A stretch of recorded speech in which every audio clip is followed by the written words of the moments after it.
I wanted to show you guys a couple of new things I came up with real quick the last couple of days. So first thing is, I got a client that said to me, how do we just reprint a PO real quick that doesn't advance the status, doesn't do anything? I just want to get a purchase order reprinted. I just want click a button and it's done. So let me show you what I got here. This is out of our sandbox. Let me show you.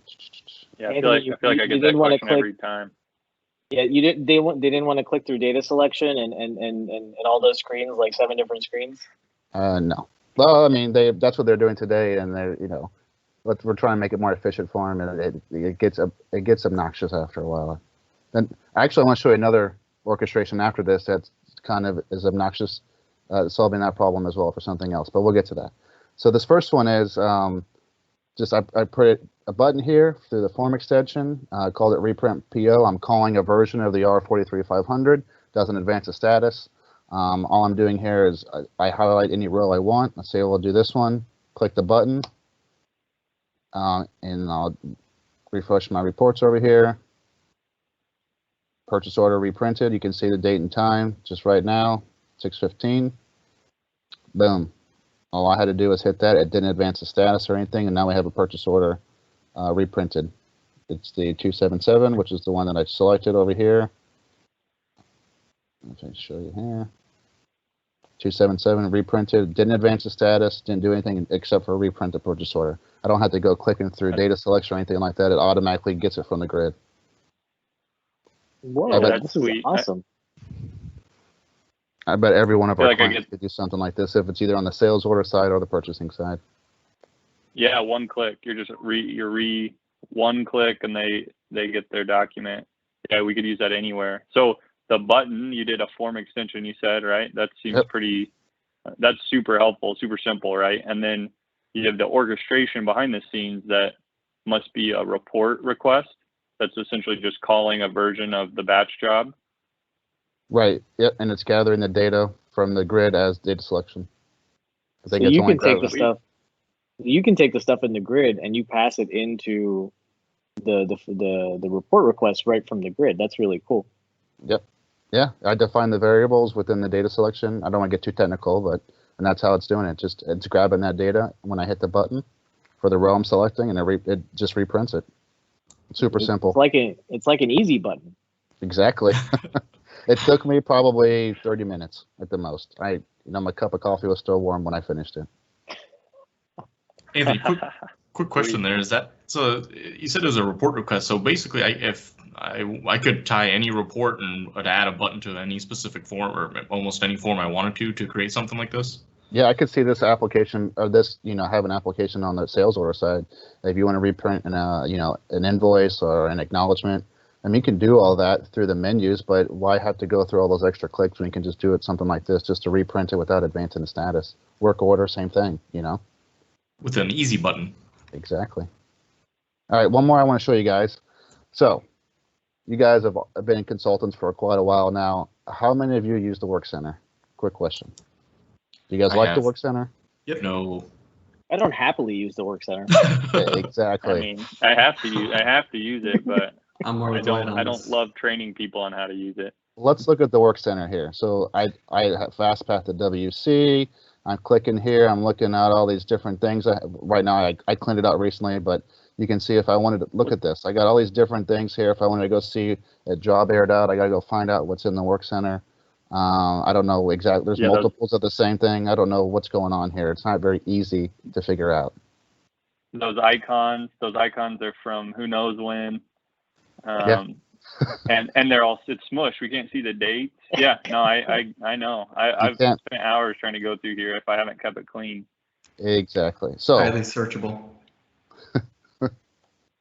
Let me show you something real quick. I'm going to try to post a batch here. So let's say close out it. I want this batch here. Whoop. So I'll get this out a little bit. So I'm looking at this batch, right? I want to go post it. It's going to error out. I know it's going to error out. I've set it up to do that. Boom, it's errored. I can go look at the post report. for this particular one, but I just kind of want to show you the example. Now I have to go to the work center, figure out why it worked. Imagine this is like a Z process. You're uploading a bunch of items. You ran the process to bring in the Z records. It errored out. Now you got to go search here at all the different things. You don't want to do this, right? This is a pain in the butt. So now, instead of doing that, I know what job I just ran. I can go to submitted jobs. Whoop. All right, so I can go to work with submitted jobs. Here's a job I just ran, right? It errored out when I tried to post that journal entry. Instead of searching in the work center to try to figure out why it errored, I created an orchestration here that goes through all the work center tables. It grabs all the data. Again, I don't want to get too technical, but now all I have to do is click this button, and it does its thing on the backside with the orchestration, and it's creating a notification for me. I'm going to refresh it. And now I have a notification telling me all of the work center error. I don't have to go to the work center anymore. All I have to do is come here from my submitted jobs, check the job I want to see why it errored, click the button, and now I have a notification telling me, oh, the posting edit code doesn't work. That's why it couldn't post that batch, because the posting edit code on that account doesn't allow. I think it's inactive right now. So instead of going to the work error message from work center. Exactly. That was so easy. No way. Yep.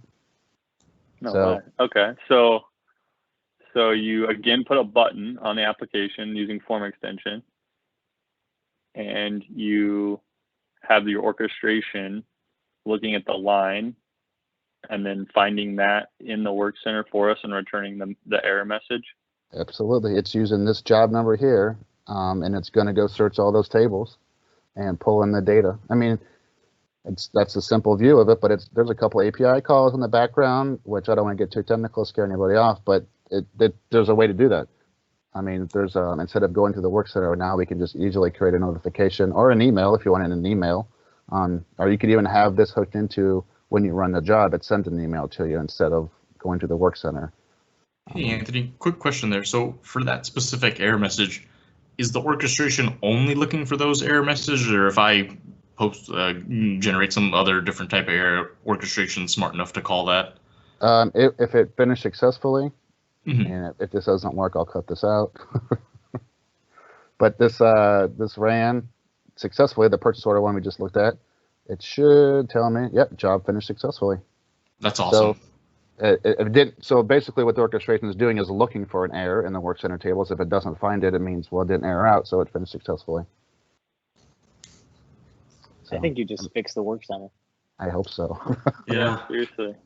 I'm so excited to use this in my next client. The next client we're upgrading to 9.2. I'm definitely going to show this to them because this is one of the coolest things I've seen with Orchestrator. There we go. And Anthony, I see that you're kicking this off with a button, but is there a way to schedule this for like an interval type of filter to kick off these strategic notifications? Absolutely. I mean, you could have it kick off on a schedule, or if you have certain jobs you're running, like, using a Z process, you're always using that Z process, maybe the Z process, maybe you're bringing in an ADP file or, time entry file from an external system. It's loading in at night on a scheduler, but and maybe it errors out and you want to know why. We can have this orchestration hook up to when that process finishes, it sends out a notification or an email and say, hey, this failed and this is why. Definitely. And a quick comment in terms of, what you've shown here. We've seen a lot of the capability, but essentially you're sending a notification based off of some of the criteria that you've set to filter there. And so I just wanted to make a quick call out to maybe some of my folks that might be watching regarding the plant and equipment maintenance, condition-based maintenance, work order alerts. So everything that Anthony showed here, we're able to kick off notifications for things like investigations, inspections, things of that nature. And there's much more capabilities that we can speak to in terms of overall use cases, but something I wanted to call out here as you demonstrated the baseline functionality. That's a great point. Notifications are an awesome tool to use within the system. All you have to do is kind of hook them up through the orchestrator, and then they're there. Instead of digging around for things, you can have the system tell you what to do. Anthony, this is awesome. I am so excited to use this and show this to all my clients. You know, this is great. I'm really excited to see what you're going to come up with next, man. Thanks, guys.